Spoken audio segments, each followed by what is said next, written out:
So we're going to jump into a discussion had with Gavin Kowalski. Now, Gavin is a sales trainer. He's a very experienced and steady pair of hands as well in the sales world. And he helps organizations understand how to get more from their talent through excellence in sales. So we're going to jump in. He's not going to explain who he is or what he does, as he's on his own podcast where I joined him. And I joined him to talk about technical pre-sales, how that could work for teams, and also, where technical pre-sales and sales overlap, where there's friction, what approaches we have to improve the way that works, and how things in the future are going to change. So have a listen, see if you get any questions, and jump in the comments if you think of anything we missed. Thanks. Why is it that salespeople never bring in pre-sales people until the last minute? Why do you think that is? Do you accept the premise of the question though? Is that fair kind of, because it's quite a lopsided kind of view of things. I always hear from pre-sales people say, "Oh God, the sales guy got me involved earlier. I'd know this and understand this." And I was thinking about a sale I was involved in a little while ago, where actually it was run by almost like it was the pre-sales director, but it was almost like CTO type, and he picked up the opportunity first and spent a lot of time working on it, and then they got to a point where they thought, "Oh, let's bring in sales," and I spent 10 minutes on it, and I thought, if you brought me in the beginning, I'd have told you not to waste your time, and it went nowhere.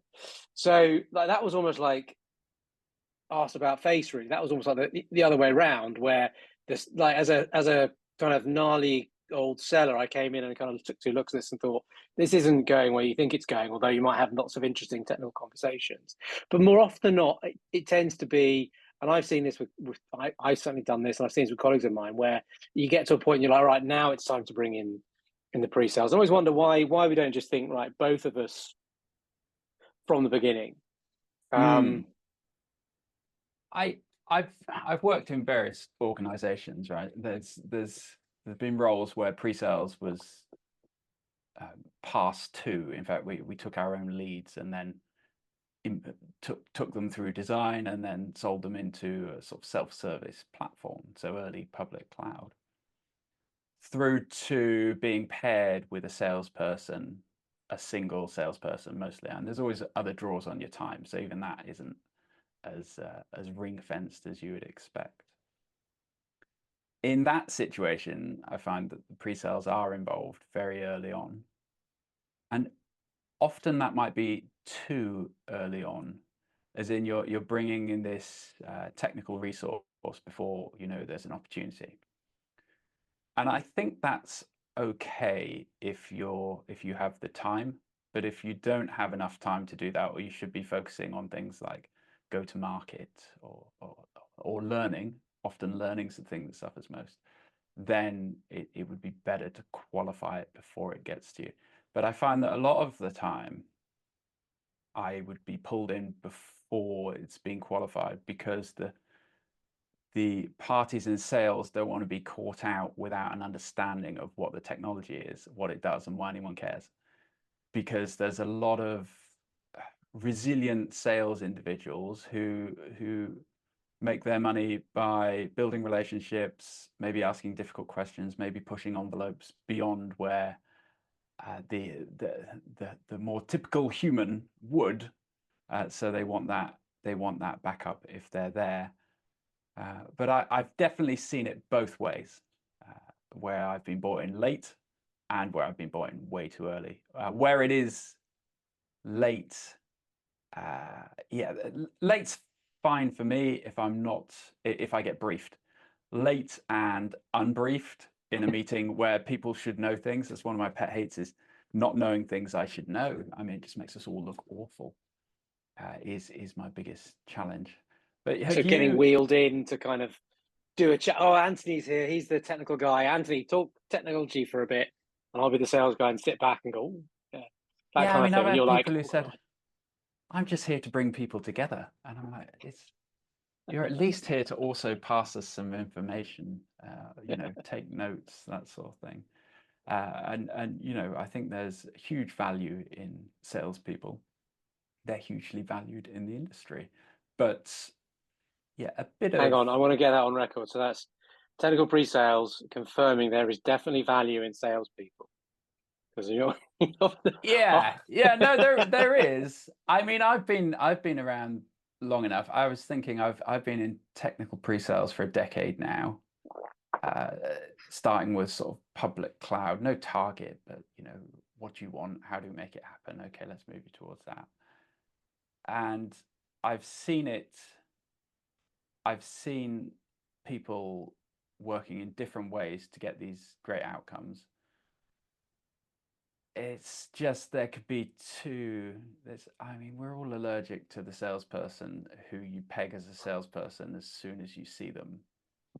And the analogy I would have, or the acid test, I think, for a good salesperson as a buyer is someone who could run a business in a small town and never run out of customers, right?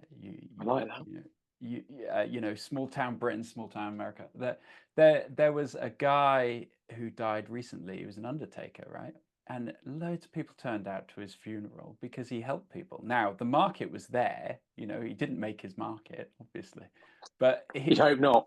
no, but people valued what he did, and being a small business owner, 1/3 of that work, you know, is the marketing, is the getting business signed off, and then doing the work, and he did that in spades. And I think the really good salespeople realize that the career is long.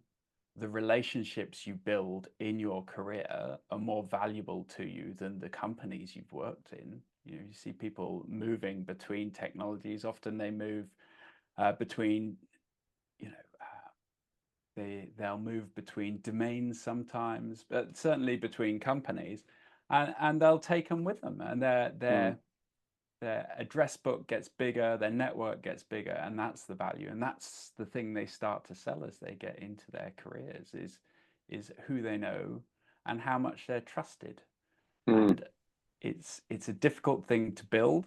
It's an easy thing to lose, and I think integrity in salespeople is probably the most important thing, because making a fast buck is valuable in the short term, but not at all valuable in the long term. 100% agreed. It's kind of interesting. So I remember years ago hearing somebody say, you should know 51% of everything that your subject matter expert knows, whether that be like an expert on a particular technology or on a particular market, whatever. But if you're a seller, you should aim to be at least half as knowledgeable as the kind of individuals around you, not so that you can do their job, but so that you're not reliant on them. And the more I've gone into my career, the more I found that to be true, but for a slightly different reason. Because oftentimes when we're talking from a technology, like cloud's a great example of that, right? So many different terms and acronyms and buzzwords get thrown around. If you're dealing with AWS or Azure or GCP, you can be talking about the same thing, but it's 3 different names. As a seller, you want to understand like the language so that you can actually spot the opportunity, but then also so that once you've had some of those initial conversations, you can come back offline and have a conversation with somebody like yourself and talk them through the things you heard and what you understand from it and kind of make sense. And that kind of helps with that qualification process, because I see it all when I've got clients who are in this situation at the moment where pre-sales is at a premium, because not only is it like a 1-to-3 or 1-to-4 ratio pre-sales to sales, so the pre-sales person just physically can't be on across everything, nor should they. But also when it comes to things like putting an order form together, the pre-sales person has to review and peer review all of the statements of works and to check that actually, well, what are we signing up to do, and is it doable? Is it, if that's something you can put in an order form that actually we can execute against, is it specific enough? Is it measurable enough? So you really do, and almost from a pre-sales sort of perspective, I'd imagine if I was doing that job, one of the things I'd be trying to do would be enable like the sellers to have some of those conversations on their own, so they don't necessarily need me, in every conversation. Is that something that rings true to you?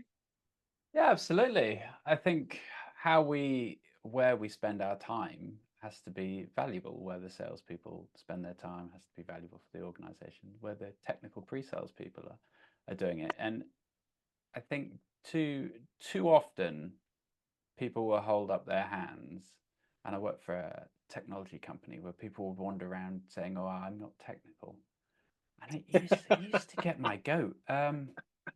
Because That's a great, like CIOs and CTOs always say that as well. They go, "Oh, well, I'm not technical." It's like, well, why?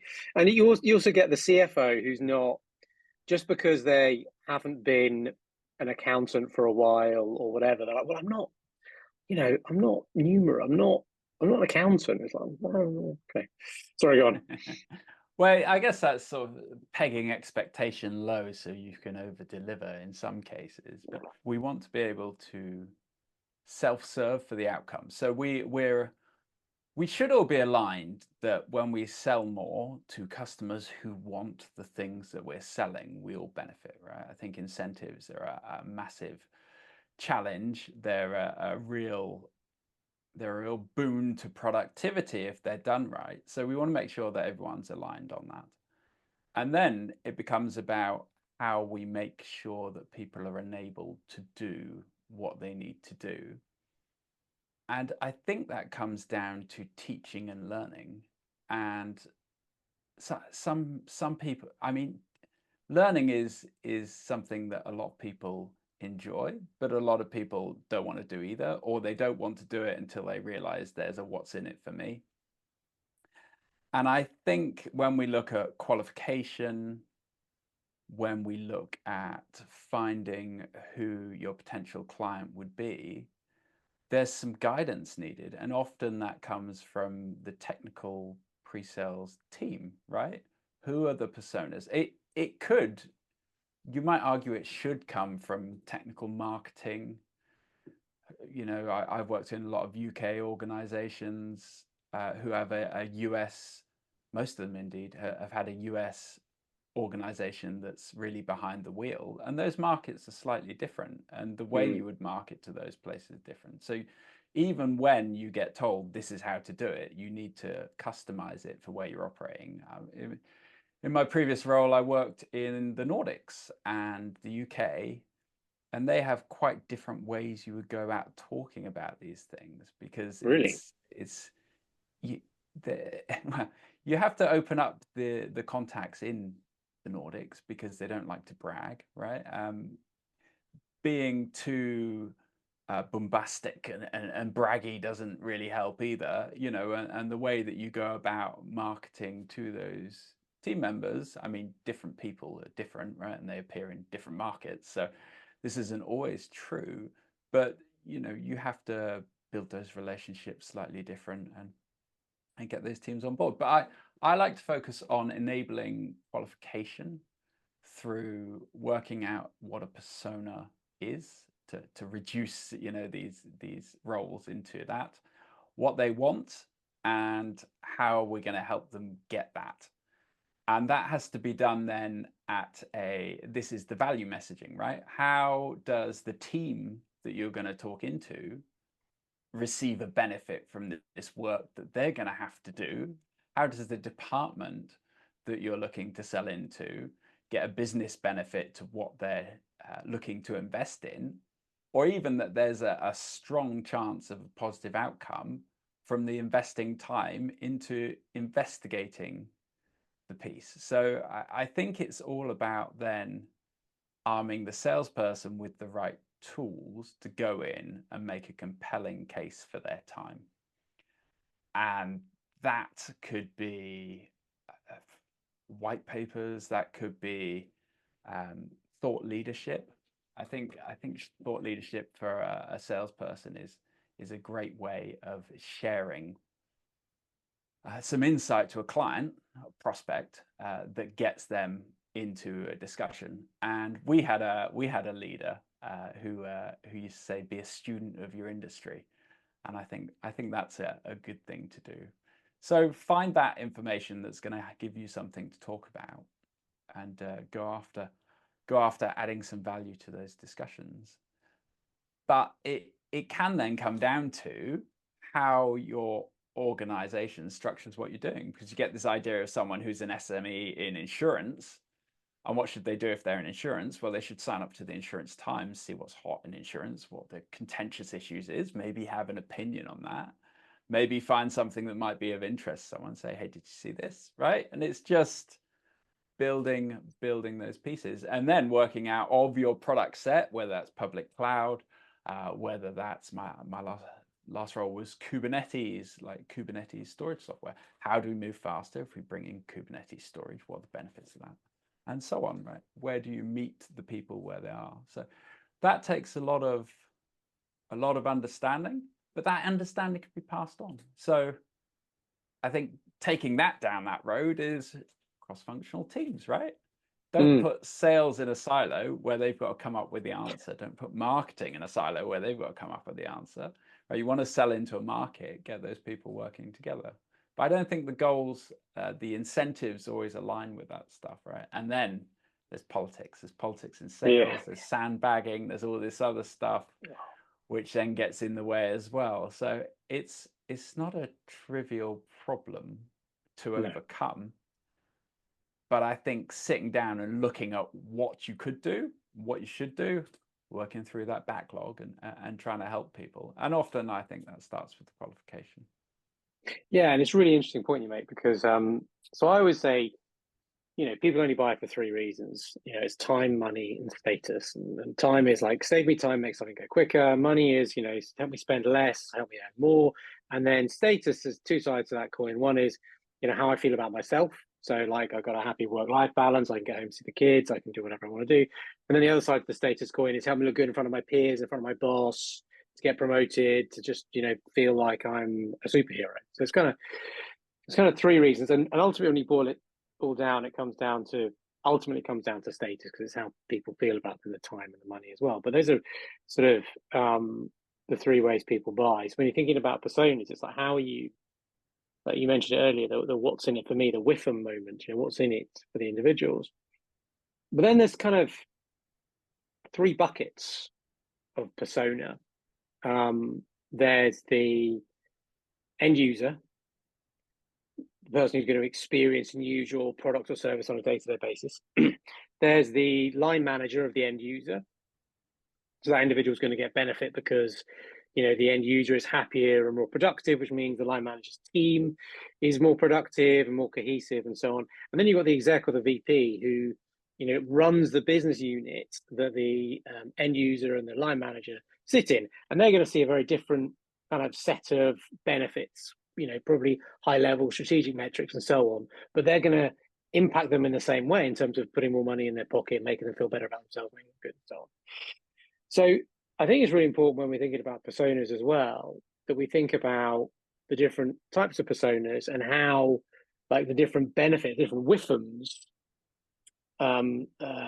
look for each of those kind of levels. And I dare say the other thing I see a lot of, far too much of, particularly in the world that you and I have worked in a lot, is just sole engagement with IT and very little engagement beyond IT into parts of the business that are, profit creating rather than profit consuming. Because, IT, finance, HR, you only have them if you've got a large organization. They're a cost of being big. I was going to say a cost of failure, but they're a cost of being big. Anything that can be a shared service is kind of so then it's about, how do you drive efficiencies? How do you make that department efficient? How does that department make the rest of the business efficient? So that when a sales or a marketing or a delivery individual does something, the amount that has to then go to pay the wages and the resources that IT consume is as small a percentage as possible. And I think we sometimes sort of forget to kind of have those kind of conversations. But to bring it back to sort of the technical pre-sales, that idea of those three different layers, those three different kind of buckets of persona, you'll often see, and I'm sure you've been it, where you talk to an end user and they're like, great, this is the tool I need, this is going to make my life so much better, so much happier and so on. But then all of a sudden you're having a conversation with the CIO and they're like, yeah, I know that Dave and Sandra like it, but how's it going to make the business run faster? How's it going to make us more money? How's it going to reduce our costs and so on? So you get those kind of very different conversations. The pre-sales, sales engineer, technical sales, technical pre-sales roles, how do you see those conversations going beyond just that kind of end user and having them at a kind of a more strategic level, less nuts and bolts, more about the bigger picture? Yeah, well, someone who is in those roles has to stop and think about someone else, someone outside of their experience, and what the benefits are for them. So we have to slow down and look at that from a different perspective, which isn't necessarily where we start out from, right? You might have started as an engineer and you've come into this and you want to explain how it makes the engineering better for your contacts who might be mostly engineer based. And we have to lift our vision, a term from advanced motoring, right? And we have to look down the road and see what that is for those other participants. And I think, I mean, I have a whiteboard. I would draw up on a whiteboard and just think out what the benefits are, and then I would try and back it with some data. And that data at the lower end could be opinions, right? People's opinions. Maybe that's been transformed into something that's sort of qualitative, quantitative. But at the other end, there is sort of hard data on this stuff. And if you can get that hard data that shows that, say, bringing state into Kubernetes has a meaningful benefit, or one of my favorite ones, and to challenge something that we see in the industry. And I always like to remind people of this. I think it was 2003, 2006, Harvard Business Review released a paper, I believe, that said, IT is a cost center.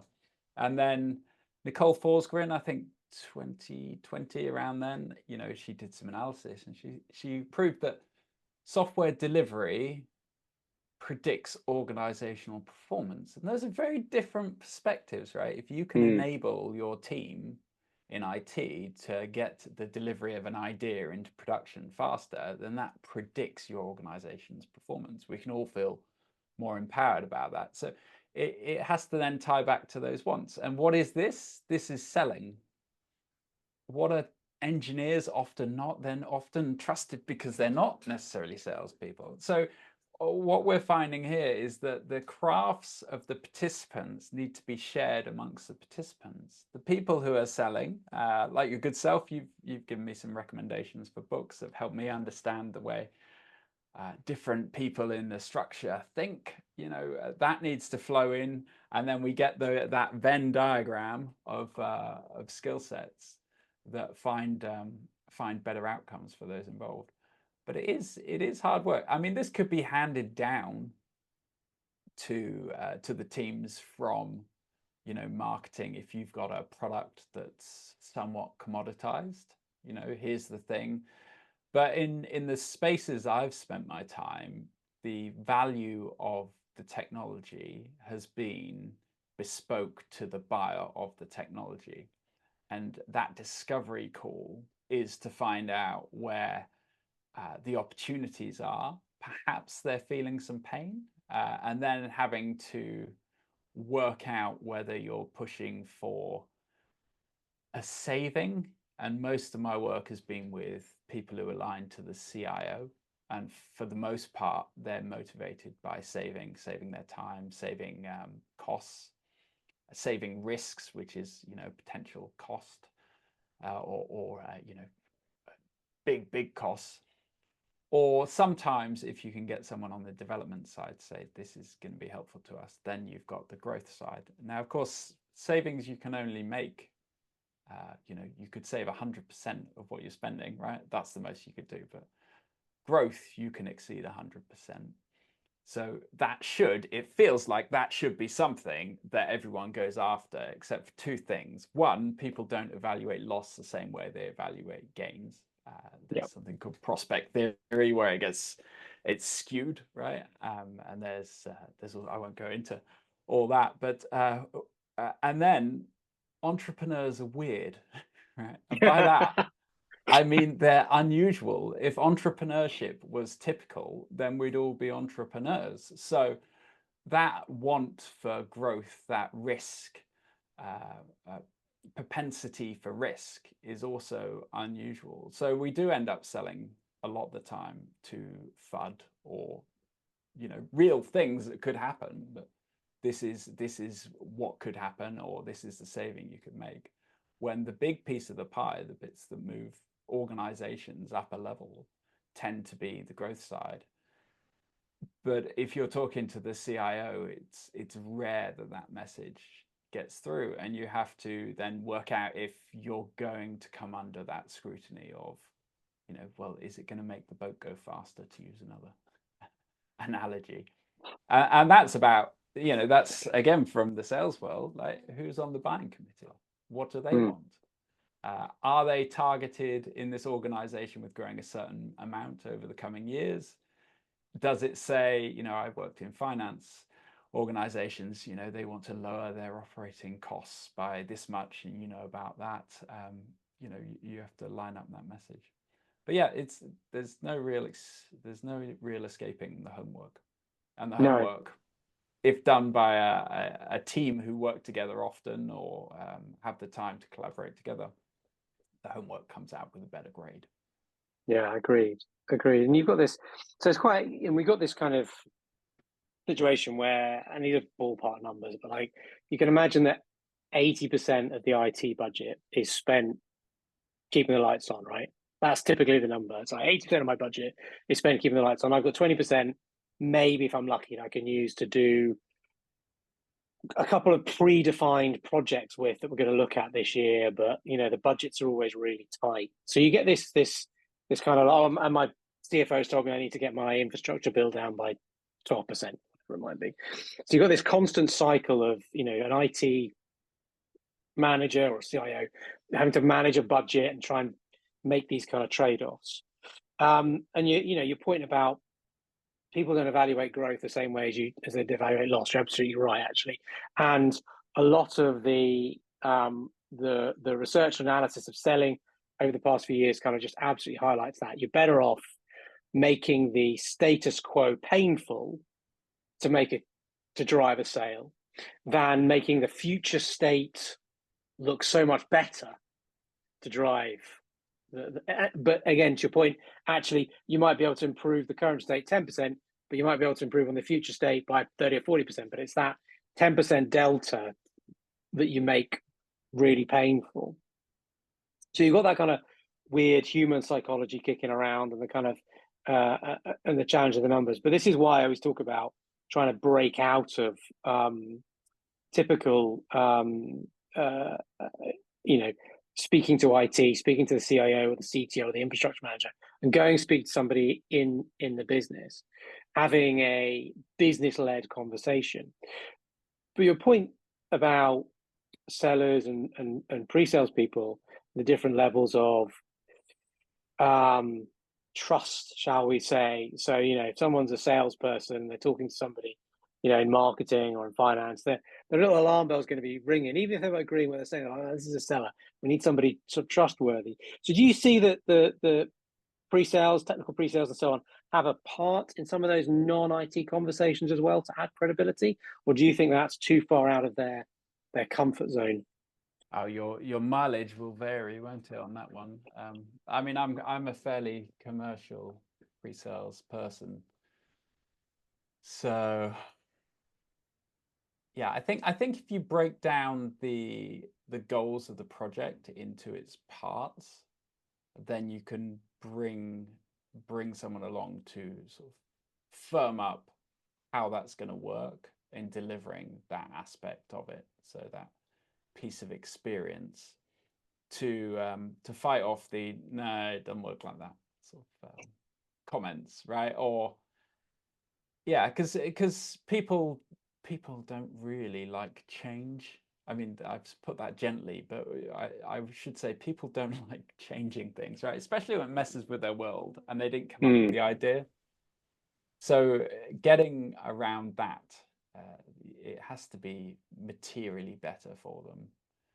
And, you know, going into different departments to sort that out I think this is sort of the role of a good salesperson, is to work out which resources are well suited to which tasks, and even which personas are going to get along. So a bit of sort of matching between, you know, your quiet analytical person on a project. If you can bring someone in who's quiet and analytical as well, and maybe that's the wrong way to do it, right? Maybe you need a louder analytical person, but getting someone who's on a similar wavelength to talk them through the challenge is key.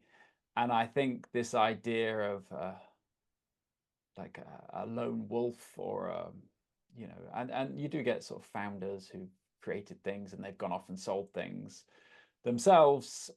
You know, it's difficult to have many relationships at different levels of an organization as an individual. You probably get away with it if they're not all at once, but it could quickly turn into an 80s rom-com where you're sort of dashing around the tables trying to be your different personas. I'm not saying you're being dishonest, but yeah, that's where bringing in executive sponsorship I've seen work very well. And again, right, your salesperson has that ability to say, well, I think they're really going to vibe with this person, right? This is a straight talker who's had a lot of experience, whereas someone else, you know, maybe they just love golf. I mean, it's someone's got a nice handicap and they're going to go and hit it off. That's an unintentional pun, that one.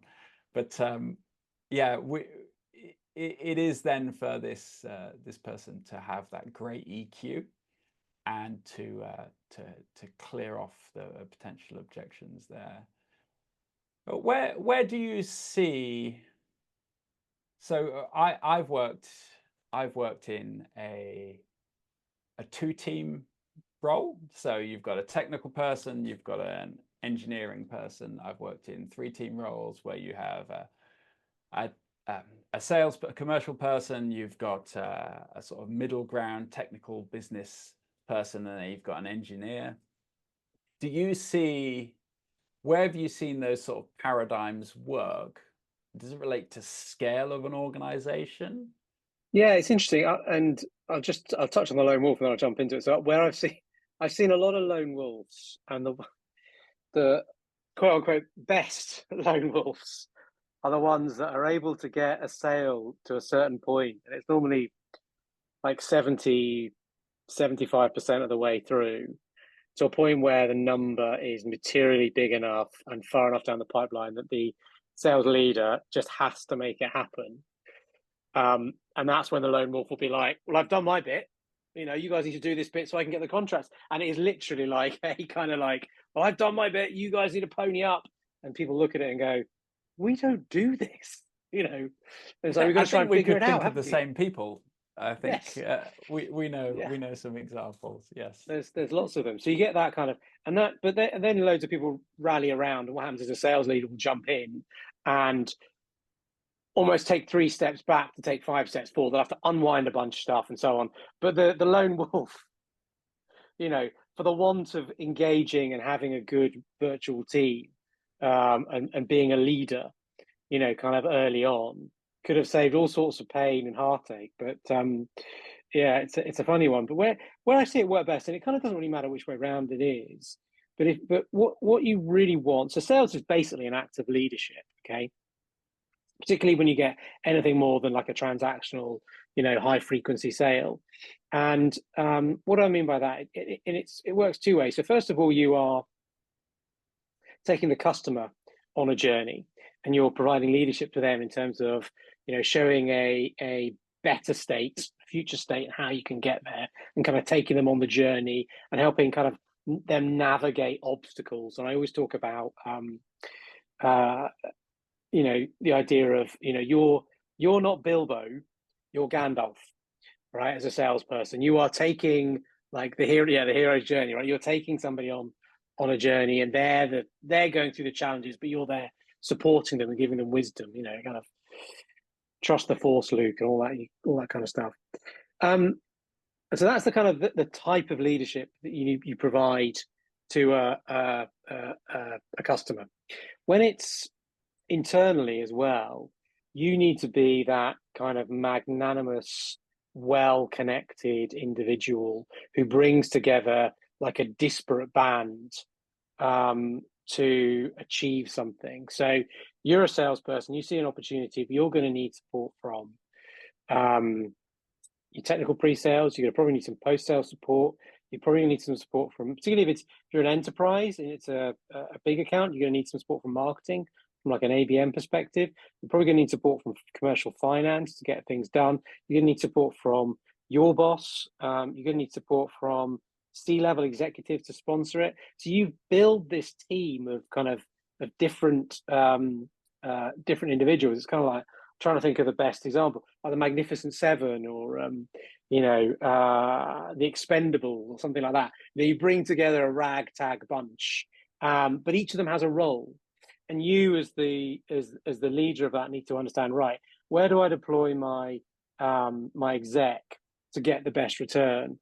And I've heard a lot of people moan that, oh, I put my CEO in touch with their CEO, and our CEO never followed up. He never sent an email, never did anything again. I'm like, of course he didn't. They're too busy. That's your job, is to make that easy for them to do. But they're your tools. So you need to use them. You don't rely on their initiative because they've got hundreds of other things to do. But it's a kind of similar situation when you talk about from a technical support perspective. So you need to have a collaborative relationship with your technical support. You need to be transparent and not guarded, and need to look at what's real rather than getting dollar signs because of the size of an opportunity. Because to your point, it's a long career, right? It is a long time, and if you make mistakes early on because you rush something or you kind of tell a half truth to get a deal over the line, that'll come back and haunt you. It might haunt you quicker than you think if you can't actually deliver on a project. And we've both seen these where projects have been like quote unquote sold that are basically undeliverable, and somebody's already booked the business. That can be pretty painful. So having that great relationship, that kind of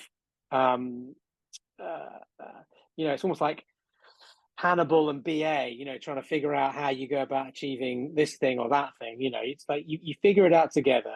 You agree on a role. You put your virtual teams, whether that be your C-level person, your marketing person, or your technical pre-sales or post-sales, you kind of put them directly in touch with the people in the organization that you're selling to that they need to, so that they can build those relationships and you don't need to, so that everything doesn't have to go through you. Because if you become a gatekeeper and a choke point, things just aren't going to happen as quickly. So you need to build trust in your team. You need to put them in the right position. You need to brief them well, give them really clear guidelines, but then allow them to do their job and regularly check in that they're okay. Because the worst thing you do is set somebody off and then, chase them up in 4 weeks and go, well, have you done it? It's like, well, I did this and then something else happened. And so you have to manage that, provide that ongoing leadership. But that's where it works best, where the salesperson takes that leadership role and enables the whichever the member of the virtual team, but particularly the technician, to shine, engaging with the right people within the client, and then brilliant things can happen. If you could wave a magic wand and improve one aspect of general pre-sales folk that you've worked with, what would that be? The thing that I've seen most often that's caused issues, which kind of weren't necessarily things that needed to be issues, would be oversharing. So what do I mean by that is, I'm not talking about concocting some bullshit story about what your product or service can do that isn't actually true. But what I am talking about is there are things that might be real that don't necessarily have an impact on the client experience, and what you might be able to achieve for them. But at the same, but technical people sometimes feel keen to share them because they're part of the technical stack and it's something that they're worried about, or it's something that's important to them. And a great example I spent best part of 3 years selling into one of the largest, oil and gas majors. We got really close really early on, and we were selling a security product, and we had a really good kind of product manager talking with them initially, but he moved on and he was replaced with somebody who's quite junior. And the junior guy jumped on a call with somebody, and they were just running through a bunch of kind of just checkbox things. And the way in which the junior guy answered each and every one of those just killed the deal, because there was this level of kind of oversharing. So there were sort of examples like they were asking if we could do things which we could do, but it wasn't standard. It wasn't built in. Now that doesn't mean that we couldn't do it. That we had to go away and invest in the product, which we were capable of doing it, and bring something that was on the roadmap further forward. But because of how that kind of conversation went, it basically killed the deal in the water, which kind of knock-on effect was we were never able to put terms in place, which knock-on effect lots of stuff we were bidding on, we were never really like to get it because we didn't have an MSA. And for the want of me prepping that guy to have a better conversation, we could have been in a very different place. And it sounds like I'm being a bit of a sneaky salesperson, but really I'm just saying that the product could do those things. It wasn't not capable of doing those things. It's just it wasn't live and up and running at that point in time. And those kind of conversations can be had and can be talked through. Hypercare can be applied, but because of the way that conversation went, it just kind of killed the deal. So, I suppose maybe it's not just maybe it's about a level of confidence, like having confidence in your product, and sometimes less is more. Have you ever started sort of looking for the hand signal that touch my shoulder? Yeah. It is. Yeah, because I've heard salespeople say things that just aren't true. I'm sure I've said things that I thought were true. I think we've all done that mistakenly, So but there's a difference between like thinking something's true and saying it, not knowing if something's true at all and just making it up. And there's something that is true but requires a bit of work on the product to do. It depends on how you explain it. So it's like, oh, do you live at home? Yeah, I live at home. Okay, right. There's a difference between saying that and saying, yeah, I live at home with my mum and 3 cats. My mum still does my laundry for me. Actually, it's how much do you need to share when you're having that conversation with somebody who might be a potential partner, that might be TMI. Might put them off slightly. And it's about thinking about positioning, because it doesn't mean that you're not capable of living on your own and doing your own laundry. It's just that right now, that's what you do because that's what you choose to do. And it's the same sometimes with products and roadmaps. It's funny you should say that, because I've had the same sort of opinion with post sales. Well, it's hard, but you're like, well, we can talk about how hard it is later, but we've done it, right? Yeah, we've done it. Yeah. And I think that can be, people looking at what's in it for me again, right? And being on a different sort of incentive structure where, their role is how much time they spend at work depends on how many hours they have to spend solving things, and big hairy problems lead to life imbalances, versus, on the pre-sales side, it's about getting agreement for the deal, making sure that it's feasible, not easy, feasible, and then passing it through, hopefully with an estimate that is valid and can be delivered on that. And that estimation, good God, people are bad at estimating things. We know this. There's plenty of data, right? It's a difficult thing to do, and any any technical, I believe that any technical person, even the pessimistic ones, right, have to be somewhat optimistic because they're trying to solve a problem they've not solved before the first time. And a lot of people just won't try something difficult like that. So yeah, you make a really good point, and that individual thinking back, he might have been sitting there thinking, "Oh, I think there's going to be a lot of work for me. I don't really want to do it, so let me just go on about it." But that brings me back to kind of what we were talking about a minute ago about that sales being an act of leadership. You need to understand what's in it, not just for the client, but for your internal team. So when you're pulling your team together and you're motivating individuals, it's really easy to motivate a CEO, CFO, because they kind of get it.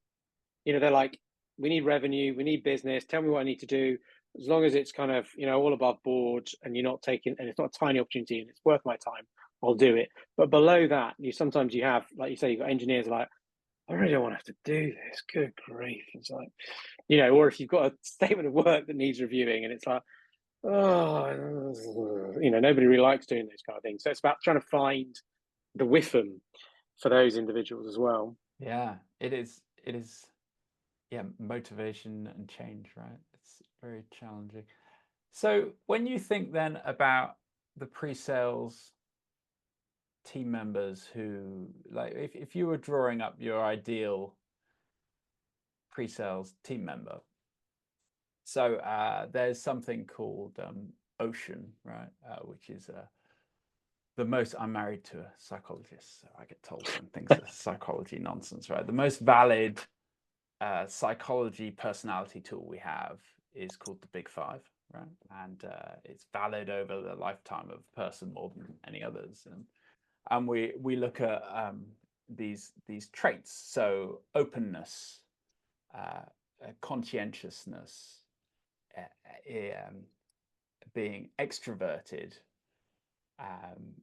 There were some other ones. I'll pull them up in a minute.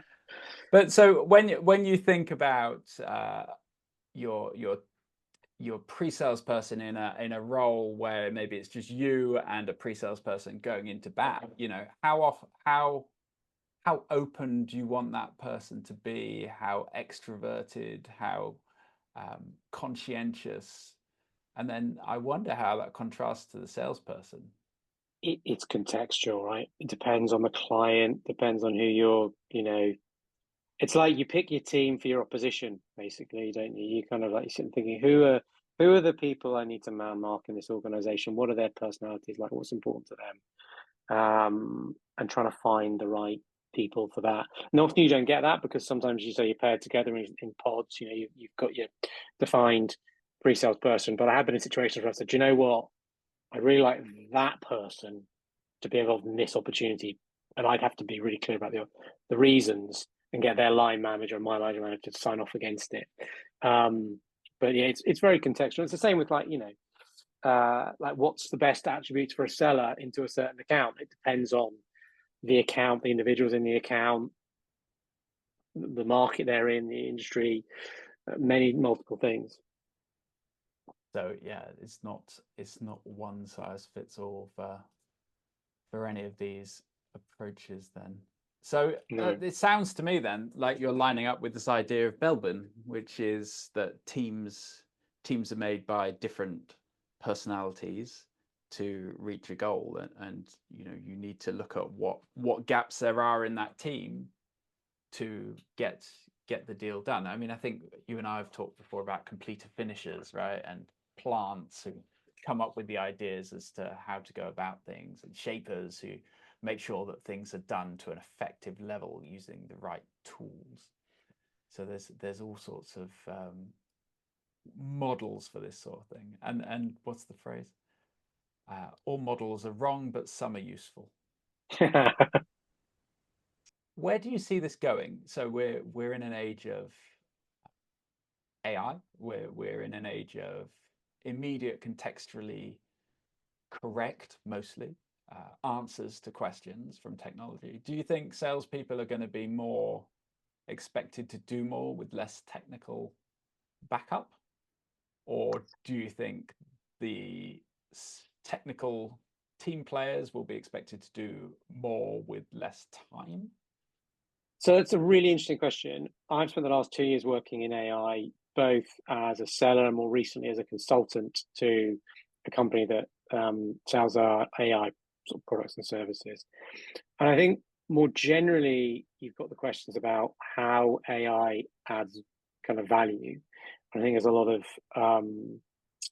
of analysts predicting that most of the value in AI will go to the end user. So end users being salespeople, technical salespeople, and so on. So where does the value come in from a seller? It's a lot about actually understanding clients, what they're doing, their challenges, their needs, how you might address them, how you might approach them. And you're already seeing AI come in terms of just simple things like how you write cold emails that might get responses, so marketing copy, things like that, leveraging kind of AI tools. But I think ultimately it's that cliched thing that the salesperson who understands how to use AI is going to be the more successful sooner. And yes, I think salespeople will be asked to do more with less because more of the things that they need are accessible via AI. And I can kind of see a situation where you've got marketing who created like an AI engine that enables a seller to go in and say, this is the piece of collateral I need, or this is the kind of case study, and this is what I need it written for. And then you'd be able to get sort of standard stuff rewritten and produced so you can provide it to them. And again, technical, conversations. So you can imagine having a conversation like this, but actually you've got a bot in the background that comes up and gives you prompts in terms of, ask about load balancers or ask about availability zones or things like that. So I can see more of that kind of technology coming along to helping the seller. Getting into that 51% of what the expert knows through augmentation, I suppose you want to call it. What about you? Where do you see AI taking kind of sort of sales and sales engagements? I think I find that AI is, it's built on the foundation of modern generative AI is built on the frameworks we observed in our own brains, as I understand it, right? I'm not, I don't have experience in designing. You're not the main expert. Yeah. This is my understanding. And so what we find is we have a machine that knows a lot, but is not always right. In much the same way, I think, as you could have someone as a generalist who knows an awful lot, but doesn't get it all right. And I think that flawed expert, is a really useful sounding board, and to get suggestions from that, or to have something to explain potential challenges to the process as you see it and suggest mitigations or safeguards. I'll see it in engineering where you have a problem with Kubernetes or something, and what you want to do. You no longer need to know how to do it. You just need to know what the outcome you want is, and you'll be guided towards it. And I think that approach is going to become more and more guided by the instance, the entity, whatever we're calling that. So I'm sure we'll get some better traction there, but you've got to offset that with the amount of garbage information that's going to be put out there, or trite. I think most of it's true. People put in thought leadership's pieces together that are written by a machine, but they tend not to be groundbreaking. So I quite like Cynefin as a sense-making framework. It's habitat in Welsh, and that will deal with different problems in different ways. And up on the top left, if I remember correctly, let's see, complex problems where the ins and outs aren't known. When you give it a certain input, you don't know what the output's going to be. I don't think AI is good for that. I think we're going to keep having people for that. Whereas when we get into something called a complicated problem, where we do know what happens when given an input, then AI will be very good at saying, well, have you thought about this? What about this? The problem is it won't know when it's either one, and it'll probably drive you towards a complicated answer, like do this, when actually you might not know that it's something where you need to dig it a little deeper and working out the sense of ins to outs. I read a report this week that said that generative AI is better at coming up with ideas than people, but they tend to be less feasible. So, like, well, what are we doing here? What are we doing? Exactly. Brilliant. This has been a fascinating conversation. Thank you very much, Anthony. So, before we close, a little bit about yourself, what you're doing up to, and where people can find you. Yeah, you can find me on LinkedIn. It's LinkedIn/in/Anthony Hodson, all one word. I'm helping organizations with technical pre-sales and go-to-market using my decade-ish of pre-sales and 20 years just working in technology to help organizations understand their client, understand what they're looking to do, and then helping them with that messaging, whether that is videos and explainers, whether that's qualification frameworks, whether that's how to get your team to work together better, whether that is itself things like cross-functional teams or just shared notes and things like that. How do you make that work based on the experience that I've got to get your team better outcomes, get your business to have better outcomes in these challenging times, right? Sales is a difficult time at this that we're seeing. It is a tough time. Brilliant. I really appreciate your time. Thank you very much, Ant.